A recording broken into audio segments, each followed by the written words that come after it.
শিক্ষা হলো এমন কিছু যা তুমি কখনোই শেষ করতে পারবে না। গুড মর্নিং ডিয়ার স্টুডেন্ট, আজকে আমরা এই ক্লাসের মধ্যে ক্লাস 9-এর ছায়া যে টেক্সট বই রয়েছে ভৌতবিজ্ঞান বিষয়ের, তার চ্যাপ্টার 6 তাপ, এই তাপ চ্যাপ্টারটির অনুশীলনীমূলক কোশ্চেনগুলো নিয়ে আমরা আজকে আলোচনা করব। তো আজকে আমাদের এই ক্লাসটি 22 তারিখে হওয়ার কথা ছিল, তো এই কয়েকটা দিন একটু সমস্যা থাকার কারণে ক্লাসগুলো একটু বেটাইমে হচ্ছে, তোমরা একটু অ্যাডজাস্ট করে নিও। ওকে, তো আজকে আমাদের এই ক্লাসের মধ্যে যারা পুরানো স্টুডেন্ট তারা তো রুটিনটা জানোই, কিন্তু যারা নতুন এসেছো তাদের জন্য রুটিনটা একবার বলে দিই। ক্লাস 9-এর জন্য মঙ্গল, বৃহস্পতি, শনি মানে তোমাদের, এবং ক্লাস 10-এর জন্য সোম, বুধ, শুক্র ঠিক সকাল 7টাতে একটি করে ভৌতবিজ্ঞান বিষয়ের উপর ক্লাস পেয়ে যাবে। আর আমরা তোমাদের এই ভৌতবিজ্ঞান চ্যাপ্টারের কেবলমাত্র শব্দ চ্যাপ্টারটি ছাড়া প্রত্যেকটি চ্যাপ্টারের অনুশীলনীমূলক কোশ্চেনগুলো করে নিয়েছি, তোমরা এই ক্লাসের নিচে প্লে লিস্টে গিয়ে দেখতে পারো। আর আমরা যে চ্যাপ্টারটি এখনও করিনি, ওর থিওরি ক্লাসটা হয়ে গেলেই আমরা ওই চ্যাপ্টারেরও অনুশীলনীমূলক কোশ্চেনগুলো নিয়ে আমরা আলোচনা করব। তো আমরা ক্লাসেরটা নিয়ে শুরু করি। কালারটা একটু চুজ করে নিই। ওকে, আমাদের প্রথম কোশ্চেন রয়েছে, সিজিএস পদ্ধতিতে তাপের যান্ত্রিক তুল্যাঙ্কের মান কত? সেটি 4.2 × 10⁷ আর্গ পার ক্যালোরি।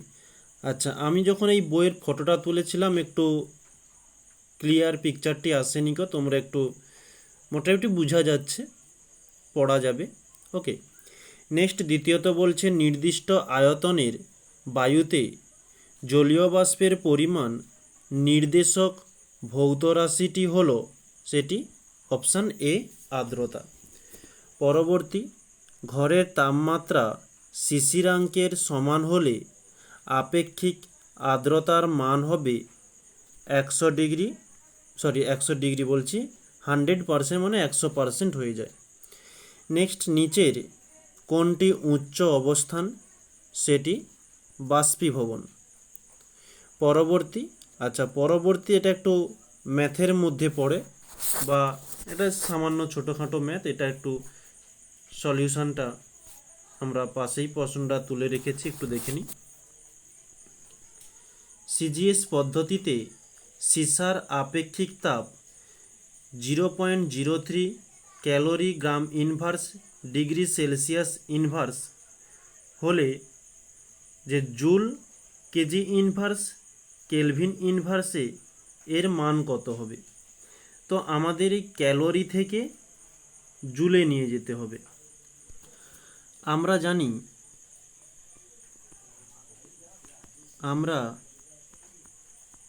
জানি 1 calorie gram inverse degree Celsius inverse সমান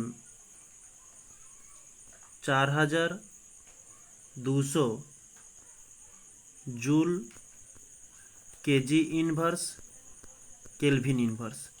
তাহলে 0.03 calorie gram inverse degree Celsius inverse সমান কত joule KG inverse kelvin inverse হয়ে থাকবে? 4200/1 × 0.03। এই পয়েন্টটিকে তুলে দিলে পয়েন্টের পরে দুটি সংখ্যা রয়েছে, তাই নিচে আমরা একের পিঠে দুটি সংখ্যা দিয়ে দিলাম। নিচের দুটো শূন্য উপরের দুটো শূন্য কেটে গেল, তাহলে আমরা পেলাম 42 × 3, 3 × 2 = 6, 4 × 3 = 12 এত জুল কেজি ইনভার্স ও কেলভিন ইনভার্স। এটি হচ্ছে আমাদের অ্যান্সার। আমরা তাহলে এখানে এই 126 মার্ক করে নেব। ওকে, পরবর্তী প্রশ্ন বলছে, বরফ গলনের লিন তাপ কত? সেটি 80 ক্যালোরি পার গ্রাম। নেক্সট পরবর্তী স্লাইডে আমরা যাচ্ছি। 7 প্রশ্ন বলেছে জলের ব্যতিক্রান্ত প্রসারণ দেখা যায় কোন উষ্ণতা পাল্লায়? সেটি 0 ডিগ্রি সেলসিয়াস থেকে 4 ডিগ্রি সেলসিয়াসের মধ্যে। নেক্সট, শীতপ্রধান দেশে কোনো জলাশয়ের উপরিতলে বরফ জমে গেলে হ্রদের তলদেশে জলের তাপমাত্রা কত হবে? সেটি 4 ডিগ্রি সেলসিয়াস। পরবর্তী, 0 ডিগ্রি সেলসিয়াস উষ্ণতায় 1 গ্রাম বরফ 80 ক্যালোরি তাপ গ্রহণের ফলে 1 গ্রাম জলে পরিণত হলে জলের উষ্ণতা হয়ে যাবে 0 ডিগ্রি সেলসিয়াস। ওকে, নেক্সট পরবর্তী আমরা এখন বিভাগ খ নিয়ে আলোচনা করব। প্রথম প্রশ্ন এখানে বলেছে যে তাপের যান্ত্রিক তুল্যাঙ্কের সংজ্ঞা দাও। এই যে তাপের যান্ত্রিক তুল্যাঙ্ক, যে পরিমাণ যান্ত্রিক কার্যের সম্পূর্ণ রূপান্তরের ফলে একক পরিমাণ তাপ উৎপন্ন হয় তাকে তাপের যান্ত্রিক তুল্যাঙ্ক বলে। নেক্সট 2 বলছে অসম্পৃক্ত বাষ্পকে কিভাবে সম্পৃক্ত করা যায়।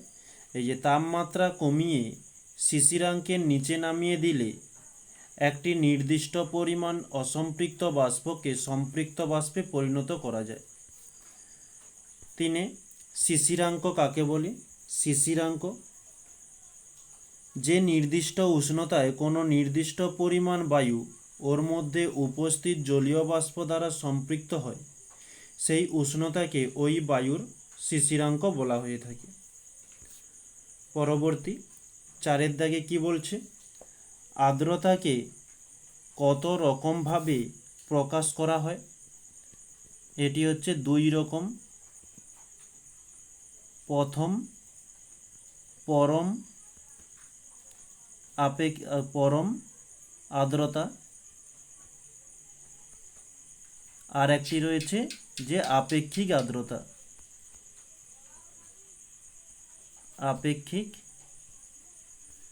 আর্দ্রতা। নেক্সট 5 অবস্থার পরিবর্তনের জন্য যে তাপের প্রয়োজন হয় তাকে কি বলা হয়ে থাকে? তাকে লিনতাপ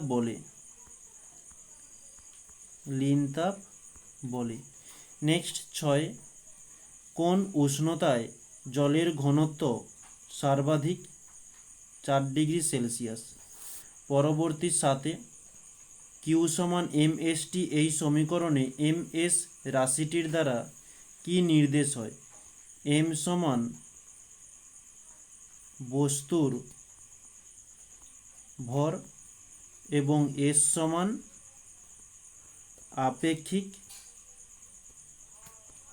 তাপ।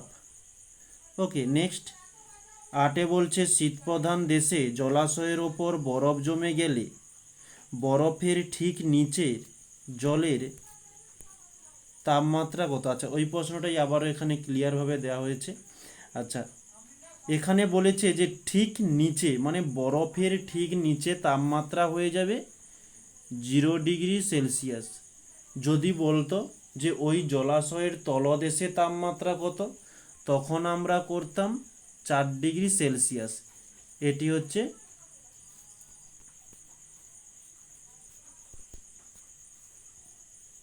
জলাশয়ের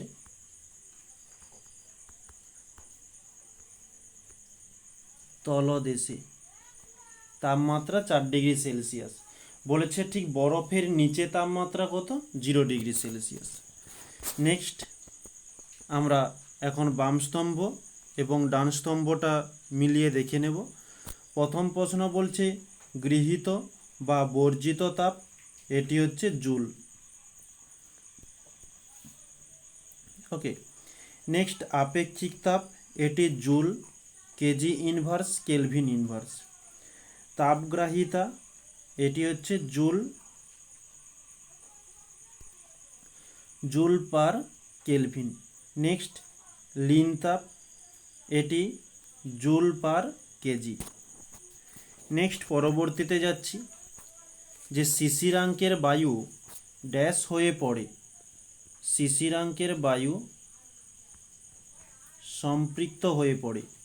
2 ড্যাশ এর বহির্প্রকাশ হলো বস্তুর তাপমাত্রা, এটি হচ্ছে সঠিক উত্তর, তাপ। তাপ এর বহির্প্রকাশ হলো বস্তুর তাপমাত্রা। নেক্সট, তাপ হলো বস্তুকণার ড্যাশ এর পরিবর্তিত রূপ। তাপ হচ্ছে বস্তুকণার গতিশক্তির পরিবর্তিত রূপ। তারপরে 4 বলছে তরলের তাপমাত্রা বৃদ্ধিতে বাষ্পায়নের হার বৃদ্ধি পায়। ওকে, 5 যাব, ড্যাশ বর্জন করলে বস্তুর তাপমাত্রা হ্রাস পায়। এটি হচ্ছে তাপ হ্রাস বর্জন করলে। এরপর সত্য মিথ্যা বলছে জলসম কিছু পরিমাণ জলের আয়তনকেই বোঝায়। এটি হচ্ছে মিথ্যা, এটি আয়তন কথাটি থাকবে না। নেক্সট, যে কোনো উষ্ণতায়, এটি উষ্ণতা হয়ে যাবে, উষ্ণতাতেই বাষ্পায়ন হয়ে থাকে, সঠিক।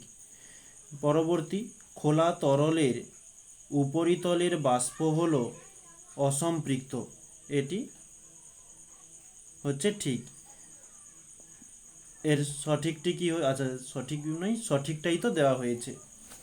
ওকে, পরবর্তী, তাপগ্রাহিতা কিছু পরিমাণ তাপকে বোঝায়, এটি সঠিক রয়েছে। পরবর্তী, কঠিনীভবন হলো এক প্রকার নিম্ন অবস্থান্তর, এটিও সত্য। নেক্সট, পরবর্তীতে যাচ্ছি, এখন বিভাগ গ নিয়ে আলোচনা করব, যে ক্যালোরিমিতির মূল নীতিটি লেখো।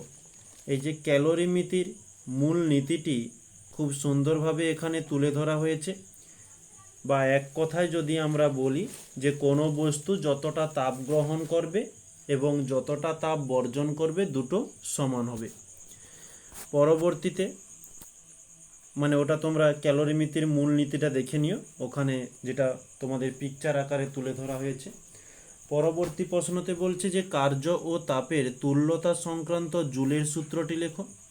তো কি বলছে, যখন কিছু পরিমাণ যান্ত্রিক কার্যের সম্পূর্ণ রূপান্তরের ফলে তাপ উৎপন্ন হয় তখন সম্পাদিত কার্য এবং উৎপন্ন তাপ পরস্পরের সমানুপাতি হয়ে থাকে। আর এই জুলের সূত্রের গাণিতিক রূপ হয়ে থাকে W সমান JH। ওকে, পরবর্তীতে যাচ্ছি, বলছে বরফ গলনের লিন তাপ 80 ক্যালোরি পার গ্রাম বলতে কি বোঝো। যে বরফ গলনের লিন তাপ 80 ক্যালোরি পার গ্রাম বলতে বোঝায় 0 ডিগ্রি সেলসিয়াস উষ্ণতায় 1 গ্রাম বরফ 80 ক্যালোরি তাপ গ্রহণ করে 0 ডিগ্রি সেলসিয়াস উষ্ণতাতে 1 গ্রাম জলে পরিণত হয়। ওকে, পরবর্তী বলছে পরম আর্দ্রতা এবং আপেক্ষিক আর্দ্রতার মধ্যে দুটি পার্থক্য লেখো। এখানে 3টি পার্থক্য তুলে ধরেছি, এই 3টিই তোমরা করে দিয়ে আসবে। ওকে, যে পরম আর্দ্রতাতে বলছে বাতাসে জলীয় বাষ্পের প্রকৃত পরিমাণ, আপেক্ষিক আর্দ্রতা বলছে বাতাসে আর্দ্রতার পরিমাণ তার সর্বোচ্চ ক্ষমতার তুলনায়।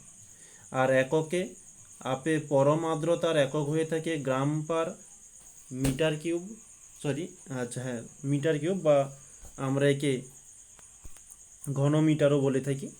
নেক্সট, আপেক্ষিক আর্দ্রতার হচ্ছে শতকরা পার্সেন্টেজ। আর উদাহরণ, দুদিকে দুটো উদাহরণ দেওয়া হয়েছে। পরবর্তী, যে তাপ প্রয়োগের ফলে পদার্থের কি কি পরিবর্তন হয়। যে আমরা কঠিনকে যদি আমরা তাপ দিয়ে থাকি প্রয়োগ করলে সেটি তরলে পরিণত হবে, ওই তরলকে আবারও তাপ দিলে সেটি বাষ্পে পরিণত হবে। আর যদি এই বাষ্প থেকে নিয়ে নিই তখন তরল হয়ে যাবে, তরল থেকে আবারও পুনরায় কঠিন হয়ে যাবে। কিন্তু এখানে প্রয়োগের কথা বলেছে, আমরা কেবলমাত্র প্রয়োগ করব। পরবর্তীতে 6, কোনো স্থানের শিশিরাঙ্ক 15 ডিগ্রি সেলসিয়াস বলতে কি বোঝো। এই যে এখানে বলা হয়েছে যে ওই স্থানে মানে যে স্থানের শিশিরাঙ্ক 15 ডিগ্রি সেলসিয়াস সেই স্থানের বায়ু 15 ডিগ্রি সেলসিয়াস তাপমাত্রায় সম্পৃক্ত হয়। ওকে, নেক্সট 7 বলছে শিশির জমার উপযোগী শর্তগুলো কি কি। শিশির জমার উপযোগী শর্ত হচ্ছে জলীয় বাষ্পকে সম্পৃক্ত অবস্থাতে হতে হবে এবং বায়ুর উষ্ণতা কমিয়ে জলীয় বাষ্প ঘনীভূত হলেই সেটি ছোট ছোট যে ক্ষুদ্র ক্ষুদ্র জলকণা সেটি শিশিরে পরিণত হবে। ওকে, পরবর্তীতে 8 বলছে শিশির ও কুয়াশার মধ্যে পার্থক্য। এখানে 4টি পার্থক্য তুলে ধরেছি, তোমরা 4টি পার্থক্যই করে দিও। ওকে, নেক্সট 9 বলছে 0 ডিগ্রি সেলসিয়াস উষ্ণতায় বরফের গর্তে জল রাখলে সেই জল বরফে রূপান্তরিত হয় না কেন। কারণ এটুকু বলে দেই, যখন 0 ডিগ্রি সেলসিয়াস উষ্ণতার বরফের গর্তে জল রাখা হয় তখন ওই জলটির মধ্যে যে টেম্পারেচারটি থাকে ওই তাপমাত্রাটা বরফ শোষণ করে নেয় এবং ওই জলটি বরফে পরিণত হতে হলে তার তাপমাত্রা যতটা কমানো দরকার ততটা কমতে পারে না, তাই ওই জলটি বরফে পরিণত হয় না। নেক্সট 10 কি বলছে, 100 ডিগ্রি সেলসিয়াসে ফুটন্ত জল ও স্টিম কোনটিতে হাত বেশি পুড়বে এবং কেন। এই যে খুব সুন্দরভাবে উত্তরটি দিয়েছি যে 100 ডিগ্রি সেলসিয়াসে ফুটন্ত জল ও স্টিমের মধ্যে স্টিমে হাত বেশি পুড়বে। কারণটা কি, যে ফুটন্ত জলের চেয়ে স্টিমের শক্তি বেশি আর এটি বাষ্পীকরণের অতিরিক্ত লীন তাপ গ্রহণ করে থাকে।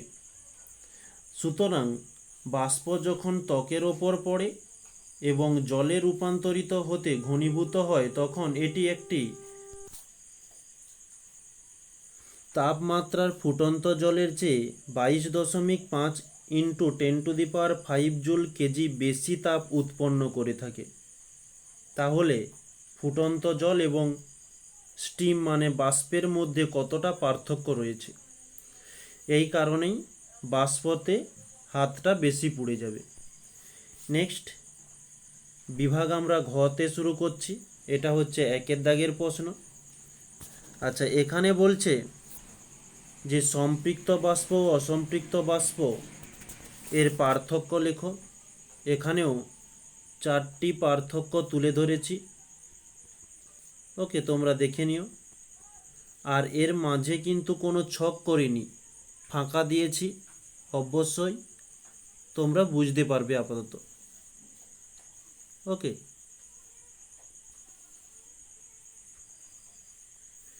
নেক্সট পরবর্তীতে যাচ্ছি যে শিশির কিভাবে গঠিত হয়।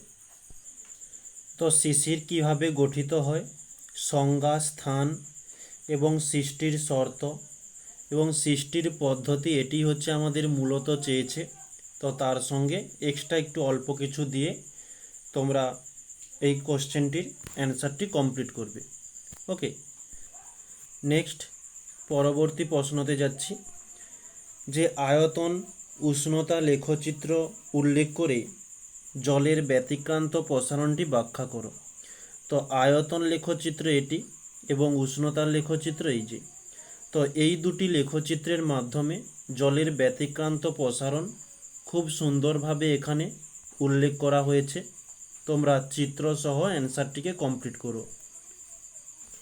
পরবর্তী প্রশ্ন যে জলজ প্রাণীদের ওপর জলের ব্যতিক্রান্ত প্রসারণের প্রভাব আলোচনা করো। এই যে খুব সুন্দরভাবে অ্যান্সারটি কমপ্লিট করা হয়েছে। ওকে, নেক্সট পরবর্তী প্রশ্ন যে ক্যালোরিমিতির মূলনীতি প্রযোজ্য হওয়ার শর্তগুলো কি কি। এই যে এখানে 3টি শর্ত খুব সুন্দরভাবে দেওয়া হয়েছে।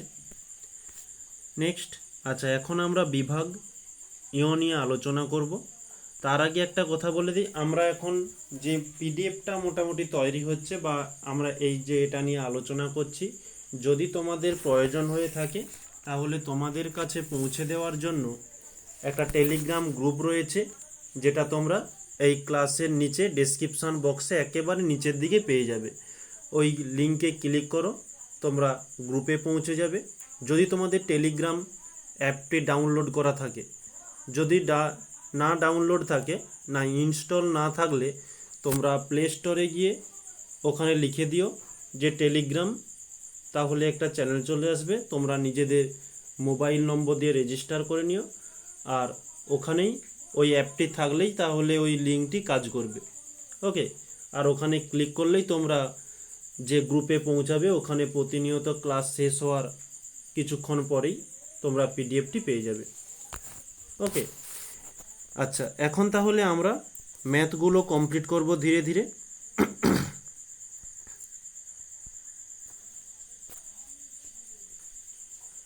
সমভরের দুটি তরলের উষ্ণতা যথাক্রমে 10 ডিগ্রি সেলসিয়াস ও 40 ডিগ্রি সেলসিয়াস। তরল দুটিতে মিশ্রিত বা মিশ্রণ করলে মিশ্রণের উষ্ণতা, এটি হচ্ছে উষ্ণতা হবে, উষ্ণতা হয় 22 ডিগ্রি সেলসিয়াস।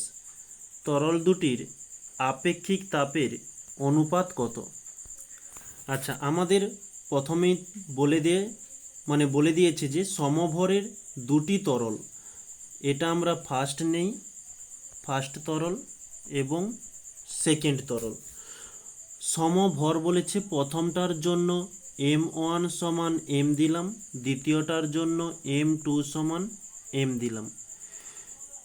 বলেছে উষ্ণতা যথাক্রমে 10 ডিগ্রি এবং 40 ডিগ্রি, তাহলে প্রথমের জন্য T1 10 ডিগ্রি সেলসিয়াস এবং দ্বিতীয়টার জন্য T2 40 ডিগ্রি সেলসিয়াস। তারপরে বলেছে তরল দুটিকে মিশ্রণ করলে মিশ্রণের উষ্ণতা, আমরা মিশ্রণের উষ্ণতা শুধু T দ্বারা চিহ্নিত করব, যেটা আমরা থিওরি ক্লাসে জেনে এসেছি যে 22 ডিগ্রি সেলসিয়াস, এদিকেও দিলাম 22 ডিগ্রি সেলসিয়াস। তাহলে তরলের আপেক্ষিক তাপের অনুপাত কত? আমরা এটা নেক্সট স্লাইড একটা নিয়ে নিই, এখানে করব যে প্রশ্নানুসারে আমরা যদি প্রথমটাকেই ধরি, তাহলে প্রথমটার জন্য আপেক্ষিক তাপের সূত্র কি হয়ে থাকে যে mst,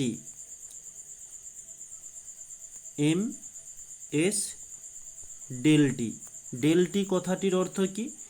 ডেল টি সমান টি মাইনাস T1, আর দ্বিতীয়টির ক্ষেত্রে হয়ে যাবে যে T2 মাইনাস টি, এটি হচ্ছে ডেল টির অর্থ।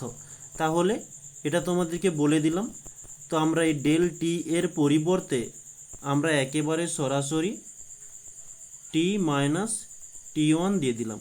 যেহেতু প্রথমটার জন্য নির্ণয় করছি M1 ও S1 দিলাম, অনুপাত নির্ণয় করব, এই কারণে সমান দ্বিতীয়টির ক্ষেত্রেও M2 S2 ডেল টি, যার অর্থ বলেছিলাম কি T2 মাইনাস টি, এটা হচ্ছে দ্বিতীয়টার জন্য।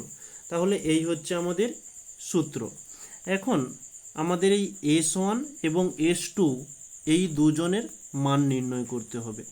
তাই আমরা এখানে M1 S1 T minus T1 খুব ধীরে ধীরে প্রত্যেকটা স্টেপ বাই স্টেপ করছি, তোমরা একটু মন দিয়ে শুনবে।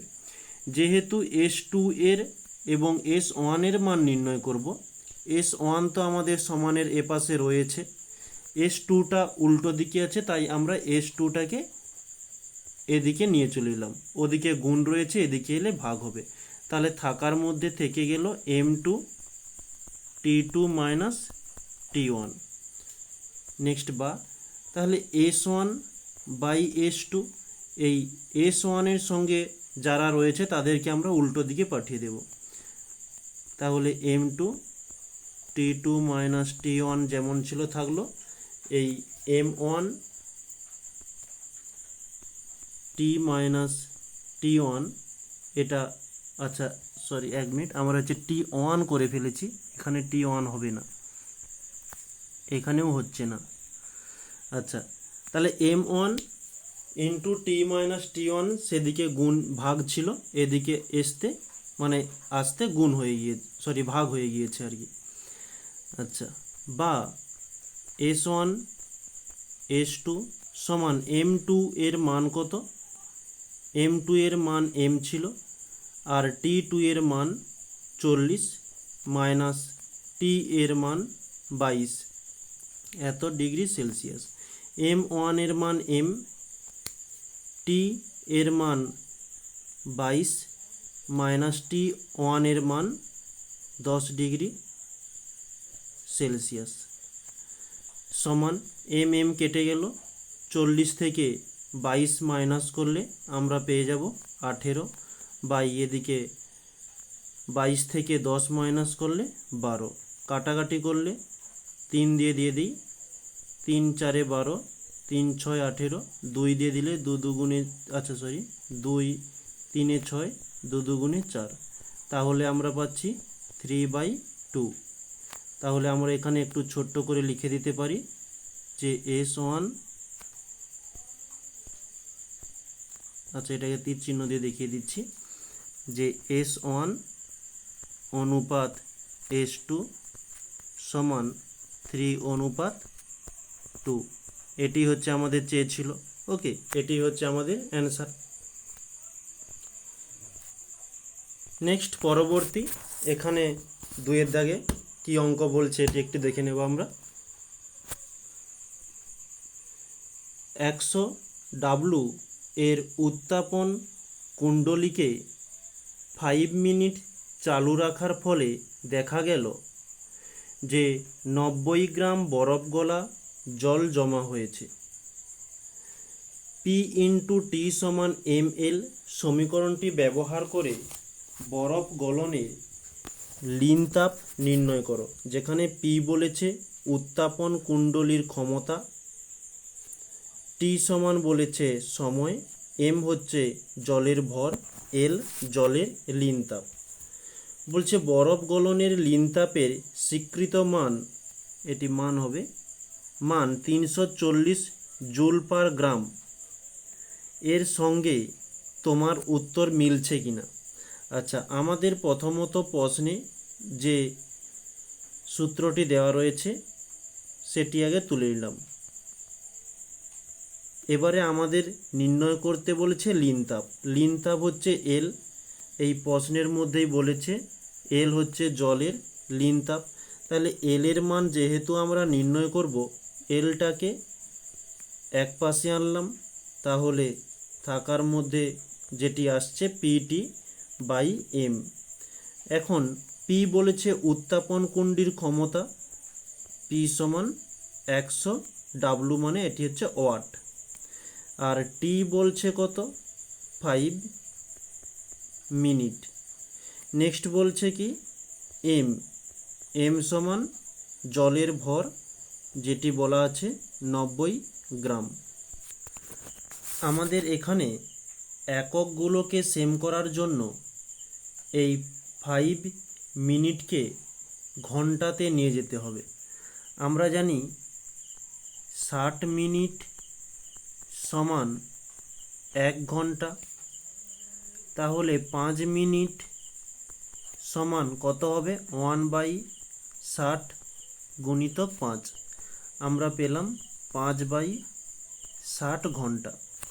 তাহলে এখানে করব 5/60 ঘন্টা। ওকে, এবারে আমরা মানগুলো পুট করব।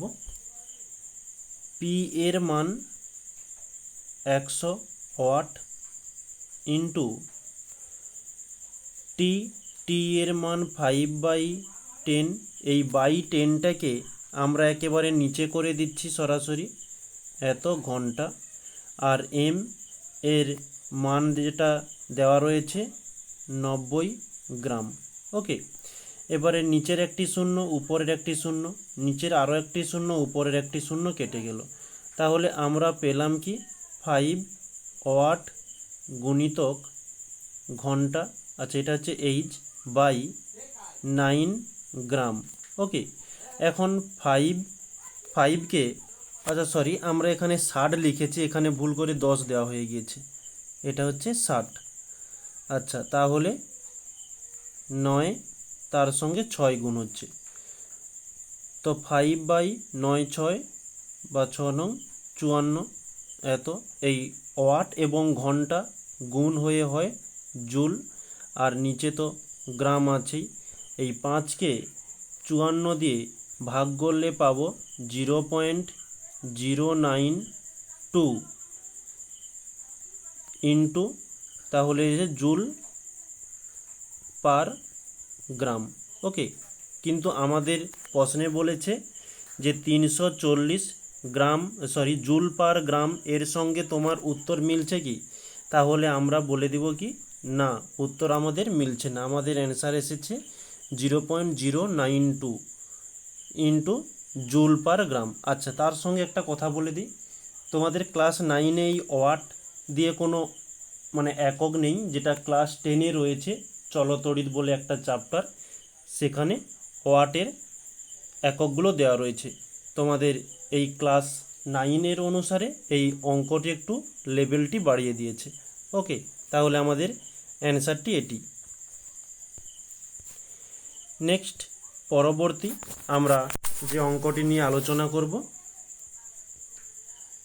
100 গ্রাম জলের উষ্ণতা 42 ডিগ্রি সেলসিয়াস বৃদ্ধি করতে প্রয়োজনীয় তাপ দ্বারা 1 কেজি তারপিন তেলের তাপমাত্রা 10 ডিগ্রি সেলসিয়াস বৃদ্ধি পায়। জলের আপেক্ষিক তাপ 1 calorie gram inverse degree centigrade inverse হলে তারপিন তেলের আপেক্ষিক তাপ কত? আচ্ছা, আমরা এখানে দুটো জিনিস নিয়ে আলোচনা করব, একটা হচ্ছে জলের তাপ আর একটি হচ্ছে তারপিন তেলের তাপ। তাহলে এখানে আমরা প্রথমত তো হেডিং দিলাম যে জলের তাপ। জলের তাপের সূত্র কি? যে কিউ সমান mc ডেল টি। ওকে, আচ্ছা জলের ভর কত বলছে? জলের জন্য m সমান 100 গ্রাম, তাহলে আমরা এখানে করলাম 100। সিটা কি? সি হচ্ছে জলের আপেক্ষিক তাপ। তাহলে আপেক্ষিক তাপ প্রশ্নে দেওয়া রয়েছে এই যে 1 দিলাম, into del T. Del T মানে কতটা তাপমাত্রার পার্থক্য হয়েছে। ডেল টি সমান এই যে দেওয়া হয়েছে 42 ডিগ্রি সেলসিয়াস বৃদ্ধি করা হয়েছে, তো 42 ডিগ্রি সেলসিয়াস। ওকে, এটাকে একটা ব্র্যাকেটের মধ্যে রাখলাম, এখানে দিয়ে দিলাম 42। তাহলে এটা আমরা পাচ্ছি 4200, এত তাপমাত্রার একক হয়ে থাকে ক্যালোরি। এটা হচ্ছে জলের তাপমাত্রা। এরপরে আমরা শুরু করব তারপিন তেলের তাপ, ঠিক একই রকমের, কিউ সমান mc ডেল টি। তাহলে এম এর মান তারপিন তেলের জন্য কতটা তারপিন তেল রয়েছে? 1 কেজি, আর 1 কেজিকে আমরা গ্রামে নিয়ে গেলে পেয়ে যাব 1000 গ্রাম, তাহলে এখানে দিয়ে দিলাম 1000 গ্রাম ইন্টু তারপিন তেলের আপেক্ষিক তাপ সি, এর মান কোনো দেওয়া নেই তাই আমরা সিকে সি দিয়ে দিলাম, ডেল টি, তারপিন তেলের তাপমাত্রার পার্থক্য কিছু নেই, কিছু নেই বলছি, এই যে আমাদের দেওয়া রয়েছে 10 ডিগ্রি সেলসিয়াস বৃদ্ধি করা হলো, 10 ডিগ্রি সেলসিয়াস। তাহলে এটিকে একটি ব্র্যাকেটের মধ্যে রাখলাম, দিয়ে দিলাম 10 ডিগ্রি সেলসিয়াস। তাহলে আমরা এখানে পাচ্ছি সি গুণিতক 1-এর পিঠে 4টি শূন্য। ওকে, তো এই যে আমরা কিউ এর মানটা আমরা এখানে পেয়ে গিয়েছি যে 4200, তো আমরা ওই মানটি এখানে আমরা পুট করব। তো সিটাকে, আচ্ছা কিউ থাকলো, সিকে যদি অপোজিটে আনি তাহলে আমরা পাচ্ছি যে কিউ বাই 1-এর পিঠে 4টি শূন্য হয়ে যাচ্ছে। ওকে, আর কিউ এর মান কত? 4200 বাই 1-এর পিঠে 4টি শূন্য, উপরের 2টি শূন্য নিচের 2টি শূন্য কেটে গেল, তাহলে আমরা পাচ্ছি 4.2 ক্যালোরি পার গ্রাম। ওকে, এত ডিগ্রি সেলসিয়াস। এটা হচ্ছে তারপিন তেলের আপেক্ষিক তাপ। এটি আমাদের প্রশ্নে চেয়েছে আপেক্ষিক তাপের মান। যদি আমাদের এখানে তারপিন তেলের লীন তাপ চাইতো, তাহলে এখানে করতাম যে তারপিন তেলের লীন তাপের সূত্র L সমান mc। তারপিন তেলের ওজন কত? 1 কেজি ছিল, যেটাকে গ্রামে কনভার্ট করতে 1000 গ্রাম এসেছে।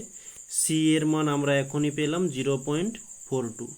পয়েন্ট তুলে দিলে নিচে 2টি শূন্য চলে আসবে, নিচের 2টি শূন্য উপরের 2টি শূন্য কেটে গেল, তাহলে আমরা পাচ্ছি ঠিক 420 এত ক্যালোরি পার ডিগ্রি সেলসিয়াস। ওকে, নেক্সট পরবর্তী 4 দাগের আমরা অঙ্কটি নিয়ে শুরু করব। এখানে কি বলেছে একটু দেখে নিই। আচ্ছা, এটি বা এই অঙ্কটি একটু বড় রয়েছে, একটু মন দিয়ে শুনবে। 100 গ্রাম ভরের একটি তামার বলের উষ্ণতা 100 ডিগ্রি সেলসিয়াস। বলটিকে 10 ডিগ্রি সেলসিয়াসে 200 গ্রাম জলে নিমজ্জিত করলে অন্তিম উষ্ণতা কত হবে? যেখানে তামার আপেক্ষিক তাপ দেওয়া হয়েছে। তো এখানে তামা আর জলের গল্প রয়েছে। আমরা এখানে একটা তামা এবং জল হেডিং করে নিলাম, যে তামার ওজন M1 দিলাম। তামার ওজন বলেছে যে 100 গ্রাম। ওকে, আর এই তামার আপেক্ষিক তাপ দেওয়া রয়েছে। আপেক্ষিক তাপকে আমরা S1 দ্বারা চিহ্নিত করি, তো 0.09। নেক্সট T1 সমান বলেছে এই যে উষ্ণতা 100 ডিগ্রি সেলসিয়াস, 100 ডিগ্রি সেলসিয়াস।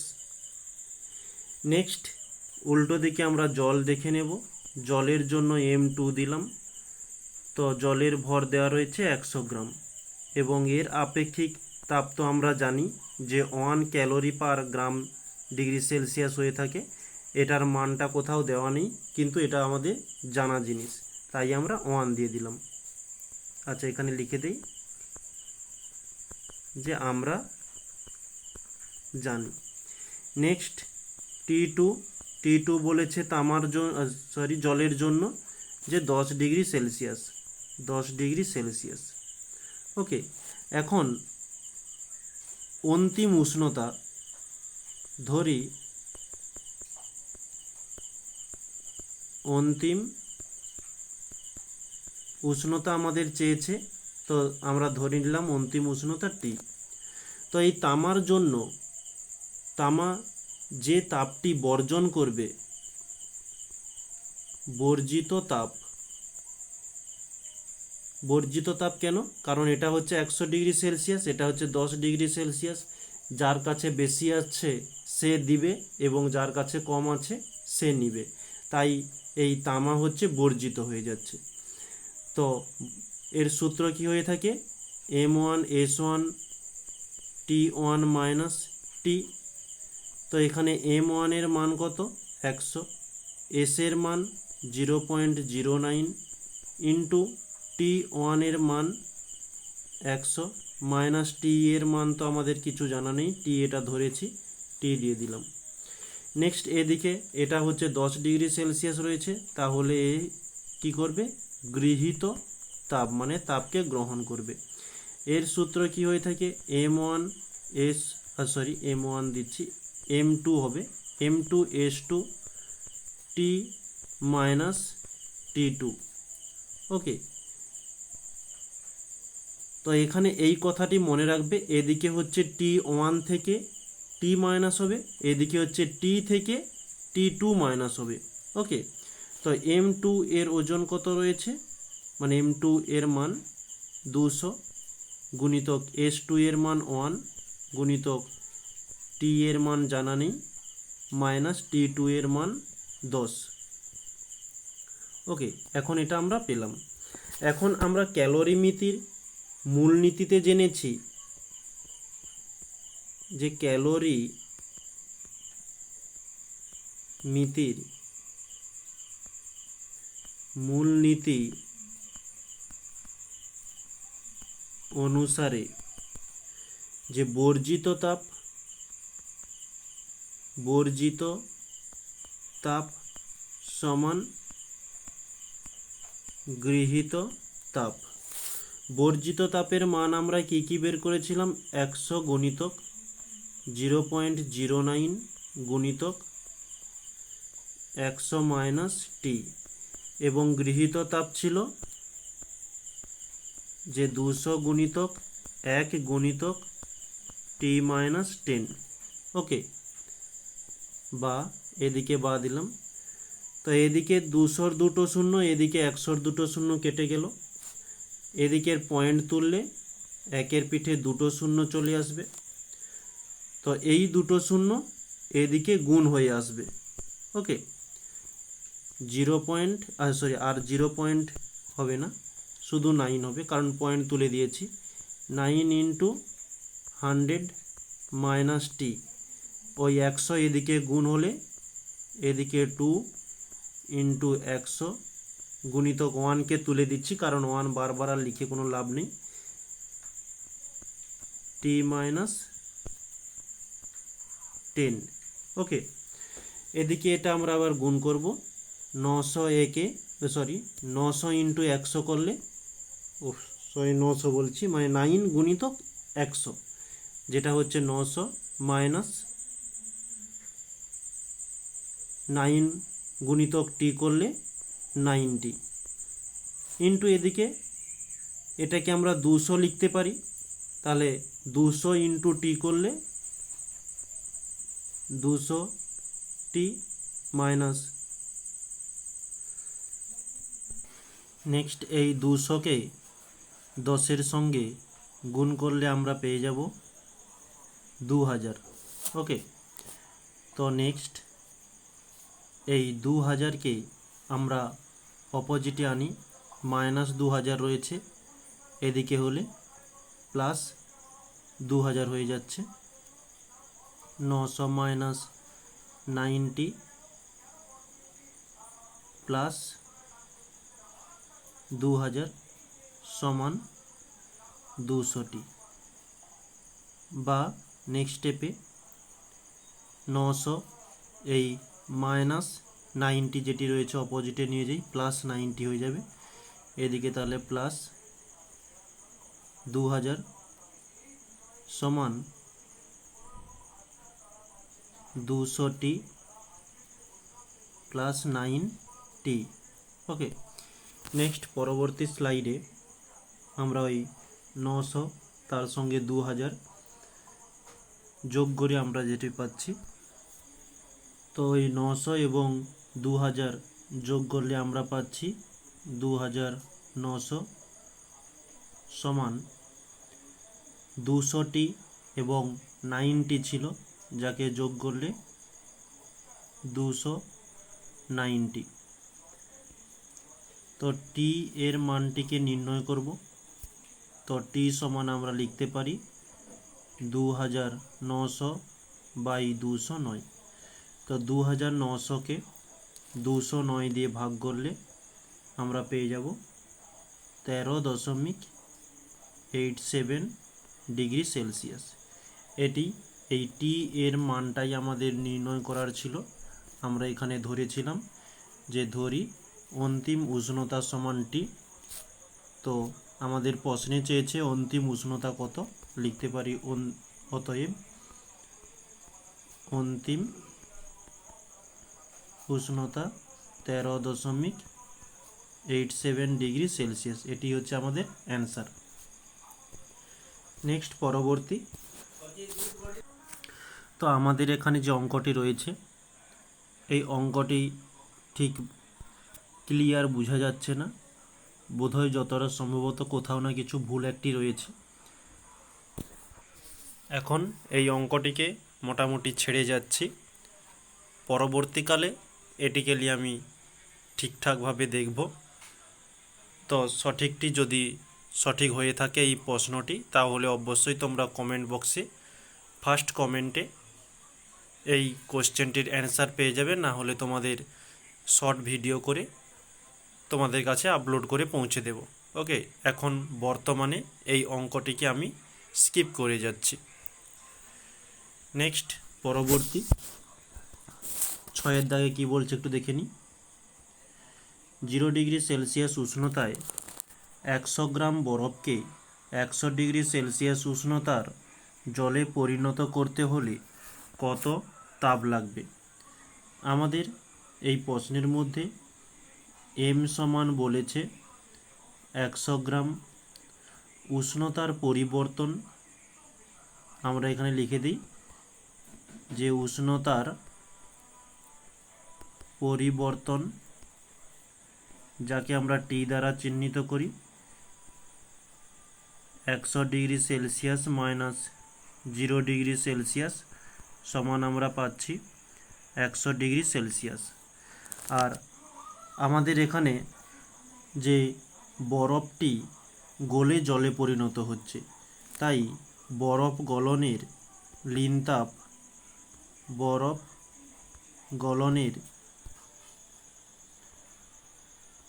নীল তাপ এল দ্বারা চিহ্নিত করি, যেটি 80 ক্যালোরি পার গ্রাম।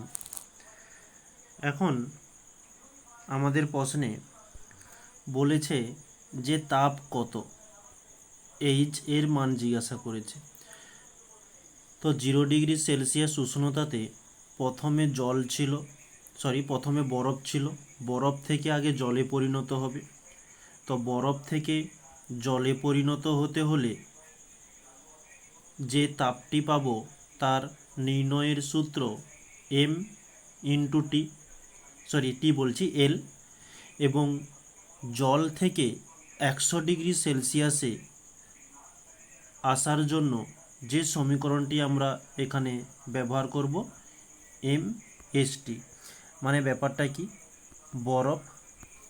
বরফ থেকে আগে জলে পরিবর্তন হবে, যার সূত্র ml, এবং এই জল থেকে তারপরে 100 ডিগ্রি সেলসিয়াস উষ্ণ জল তৈরি হবে।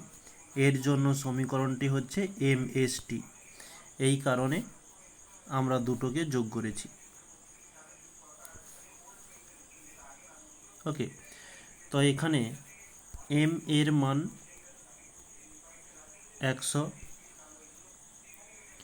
ইন্টু এল এর মান রয়েছে 80, প্লাস এম এর মান 100 ইন্টু এস সমান হচ্ছে জলের আপেক্ষিক তাপ। তো জলের আপেক্ষিক তাপ হয়ে থাকে 1 ক্যালোরি পার গ্রাম ডিগ্রি সেলসিয়াস, তাই 1 দিলাম, ইন্টু টি এর মান আমাদের বেরিয়েছে 100। ওকে, তো 100 গুণিতক 80 করলে আমরা পাচ্ছি 8000, প্লাস এদিকে 100-র সঙ্গে 100 গুণ করলে 1-এর পিঠে 4টে শূন্য হয়ে যাচ্ছে, আর এটা পুরোটা যোগ করলে আমরা পাচ্ছি 1 2 3 3টে শূন্য, 8 1। ওকে, তো একে আমরা লিখতে পারি 18 গুণিতক 10⁻³ ক্যালোরি। ওকে, এটি হচ্ছে আমাদের অ্যান্সার। নেক্সট, পরবর্তী এই অঙ্কটিকে আমরা ক্যালকুলেশন করে দেখে নেব। 3টি তরলের ভর যথাক্রমে M1, M2 ও M3। আচ্ছা, এই 3টি নিচে হবে, পাওয়ারে দিয়ে দিয়েছি, এরপরেও প্রত্যেকটা পাওয়ারে রয়েছে, কিন্তু প্রত্যেকটা নিচে হবে। টাইপিংয়ের সুবিধার জন্য ওটাকে আমি পাওয়ারে করে দিয়েছি। উষ্ণতা যথাক্রমে T1, T2 ও T3 বলছে। T3 থেকে মানে T1 greater than T2 greater than T3, এবং আপেক্ষিক তাপ যথাক্রমে বলছে S1, S2 ও S3। তরল তিনটিকে একসঙ্গে মেশালে মিশ্রণের উষ্ণতা কত হবে? তো আমরা প্রথমত ধরি মিশ্রণের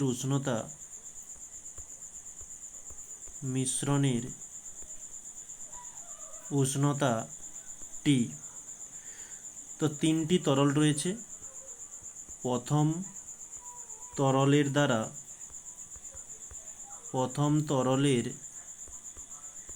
দ্বারা গৃহীত তাপ গ্রহণ করছে।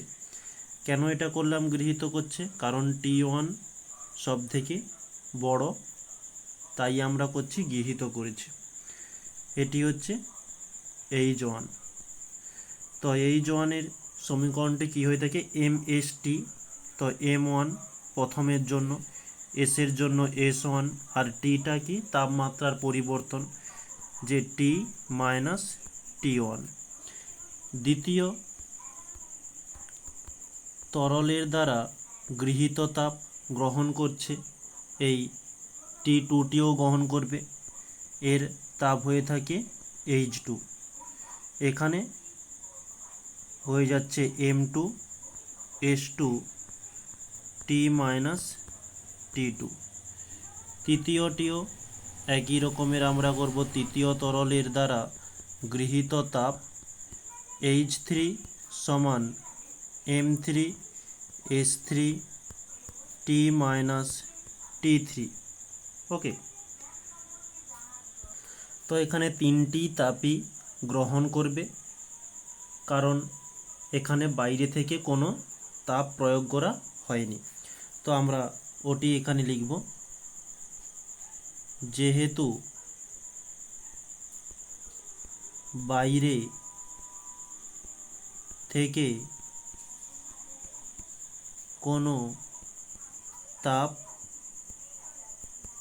সরবরাহ করা হয়নি। নেক্সট স্লাইডে একটু নিয়ে নিই। তাহলে আমরা এখানে যে তিনটি তাপ পেয়েছি, তিনটি তাপকে একসঙ্গে মিশ্রণ করব, কারণ মিশ্রণের তাপমাত্রা জিজ্ঞাসা করেছে। তিনটিকে মিশ্রণ করলাম আমরা, যেহেতু বার থেকে কোনো তাপ দেওয়া হয়নি তাই আমরা 0 দিলাম। তো H1 H2 H3 তিনজনের যে আমরা সমীকরণটি তৈরি করেছিলাম, সেই সমীকরণটি আমরা পুট করি। ওকে, এটি হয়ে গেল। এটি হচ্ছে প্রথমের জন্য। দ্বিতীয়টির জন্য দেওয়া ছিল M2 S2 T minus T2। তৃতীয়টির জন্য ছিল M3 S3 T minus T3 সমান 0। এখন আমরা এই M1 S2 দিয়ে গুণ করব।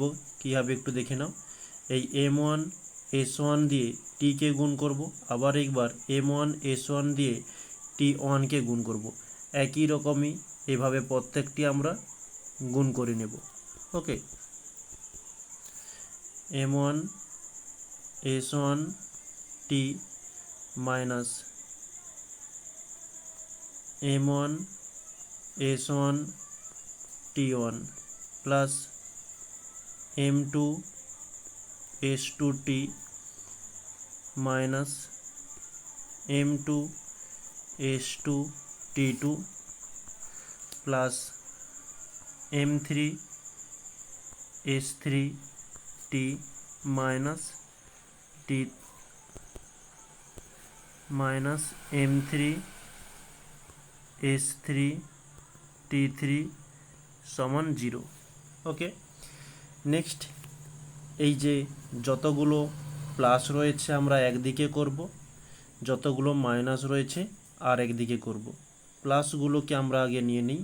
M1 S1 T, next plus রয়েছে এই যে প্লাস M2 S2 T, তারপরে প্লাস রয়েছে এই যে এটি প্লাস M3 S3 T। এইগুলো আমরা নিয়েছি।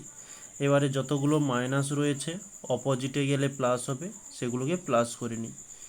M1 S1 T1 মানে যেগুলো আমরা ছেড়ে গিয়েছি, M2 S2 T2 plus M3 S3 T3।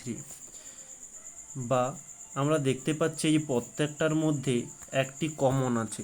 কোন জিনিসটা কমন রয়েছে? টি কমন রয়েছে, তাই টিকে কমন নিয়ে নিলাম।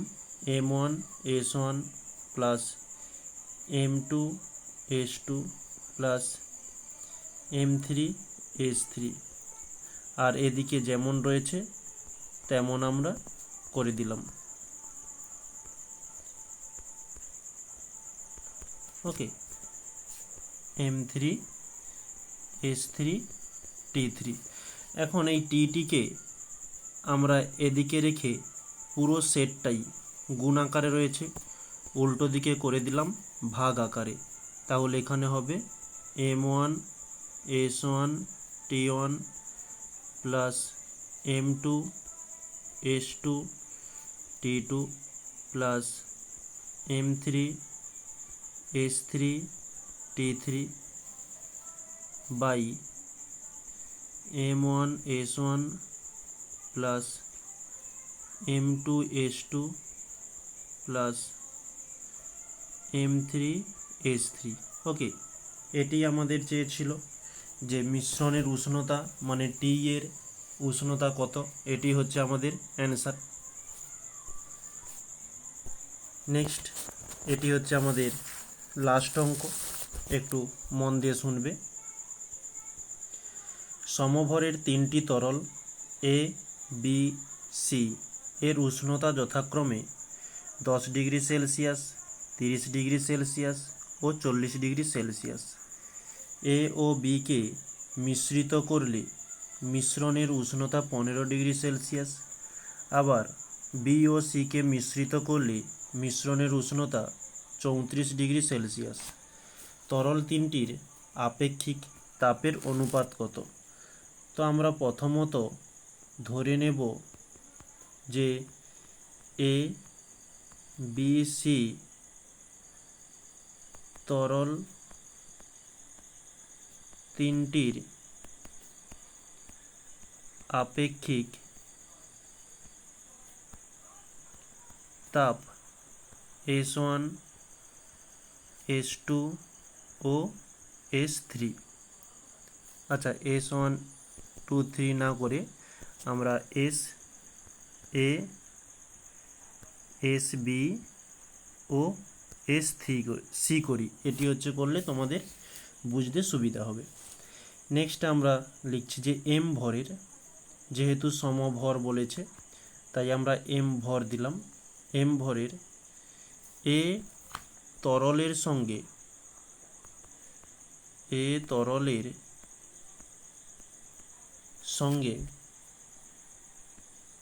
এম ভরের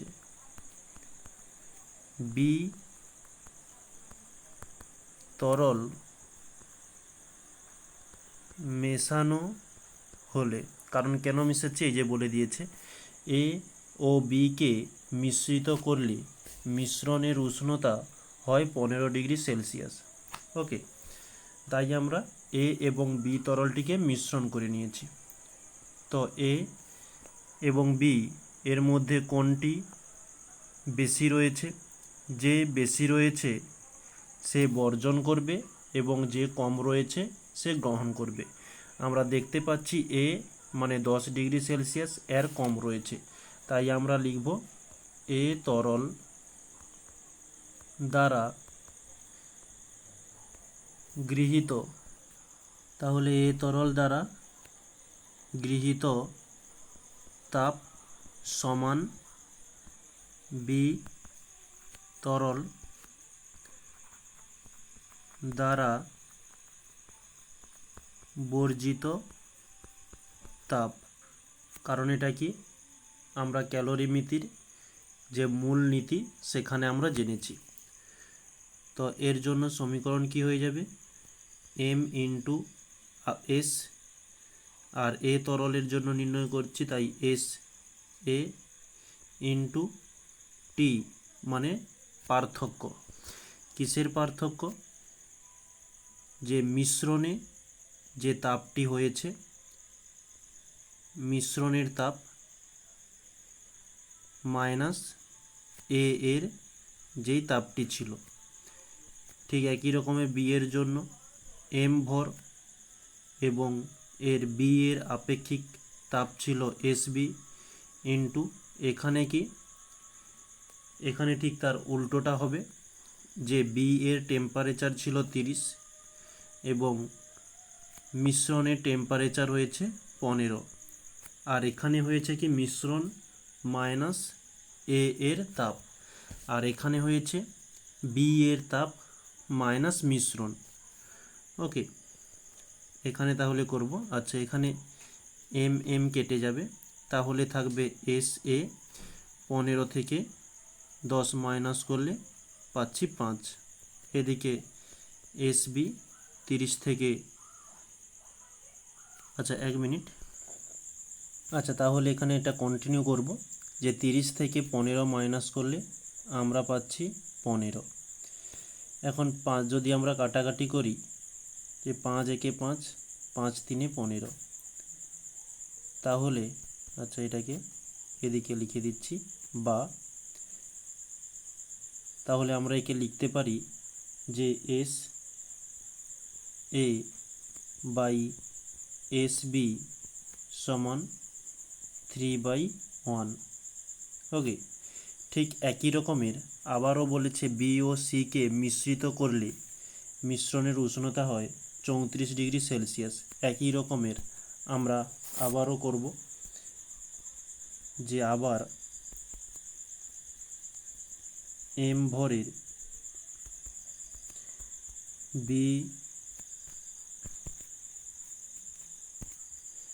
বি তরলের সঙ্গে এম ভরের এ, আচ্ছা এ নয়, আমাদের যেটা সি ছিল, সি তরল মেশানো হলে, তাহলে বি তরল দ্বারা গৃহীত তাপ সমান সি তরল দ্বারা বর্জিত তাপ।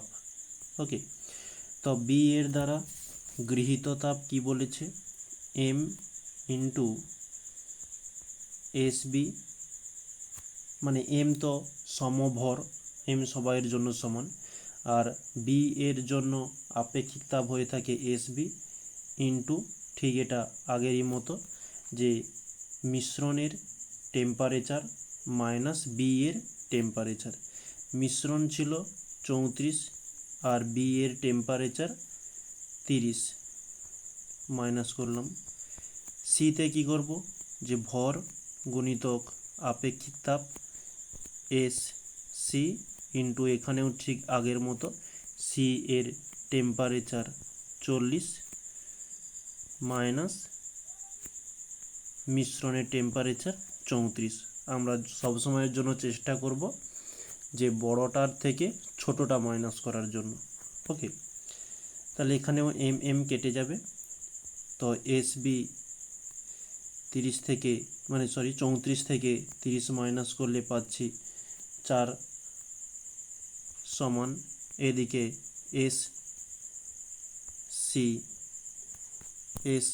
40 থেকে 34 মাইনাস করলে আমরা পাচ্ছি 6, তো কাটাকাটি করলে 2 2 4, 2 3 6, তাহলে আমরা এস বি এগুলোতে বা দিয়ে দাও, বা S B by S C সমান 3/2। ওকে, এখন আমরা এদের অনুপাতটা দেখব। আমরা দেখতে পাচ্ছি যে একেবারে প্রথমে যখন এ এবং বি দুটি তরলকে মিশিয়েছিলাম, সেখানে অনুপাত হয়েছিল 3/1। তাহলে এখানে আমরা করব 3/1। আবার যখন বি ও সিকে মিশানো হয় তখন অনুপাত হয়েছে 3/2। এখন বির এর মান এখানে 1, এখানে আমরা দেখতে পাচ্ছি 3। তো এটিকে সেম করবার জন্য আমরা এই 1কে 3 দিয়ে গুণ করলাম, তাহলে আমরা পাচ্ছি কি 3/3। আর এদিকে আমরা পেয়ে যাচ্ছি 3/2। দেখতে পাচ্ছ দুটো এখানেও বি এর মান 3 রয়েছে, এদিকেও বি এর মান 3। তাহলে আমরা লিখতে পারি এ অনুপাত বি অনুপাত সি, এ এর জন্য 3, বি এর জন্য 3, সি এর জন্য 2। আর একটা বিশেষ কথা বলে দিই, এখানে কিন্তু 3 কাটতে পারতাম, কিন্তু কাটলাম না কেন? কারণ সি এর সঙ্গে পার্থক্য করতে হবে। কেটে যদি 1:1 করে দিই, আবারও দেখো একই জিনিস হয়ে যাচ্ছে, বি এর মান 1 হয়ে যাচ্ছে, এখানে বি এর মান 3 হয়ে যাচ্ছে, কিন্তু বি এর মান ইকুয়াল আনতে হবে, তাই আমরা এখানে আর কাটলাম না। তাহলে আমাদের প্রশ্নের মধ্যে যে অ্যান্সারটি চেয়েছে, আমাদের সঠিক উত্তর 3:3:1, এটি হচ্ছে আমাদের অ্যান্সার। ওকে, তাহলে আজকের টপিকে আমাদের যে কোশ্চেনগুলো ছিল, তো সব প্রশ্নগুলো আমরা কমপ্লিট করলাম, কেবলমাত্র একটা প্রশ্ন ছেড়ে। তো তোমাদের আমি যেটা প্রথমেই বলেছিলাম যে ওটা আমি ঠিকভাবে পরীক্ষা নিরীক্ষা করে আমি ওটা তোমাদের কমেন্ট বক্সে অবশ্যই জানাবো। ওর অ্যান্সারটা সঠিক কি হতে পারে, না হলে তোমাদের জন্য শর্ট ভিডিও করে ওটা আপলোড করে দেব। ওকে, তাহলে আজকে এই পর্যন্ত ছিল। আমাদের নেক্সট আগামীকাল যে টপিকটি থাকবে, আমাদের শব্দ চ্যাপ্টারটি নিয়ে আলোচনা করা, ওই শব্দ চ্যাপ্টারটি নিয়ে আমরা আলোচনা করে নেব। তাহলে সবাইকে থ্যাংক ইউ বলে আজকের ক্লাসটি এখানেই সমাপ্ত করছি।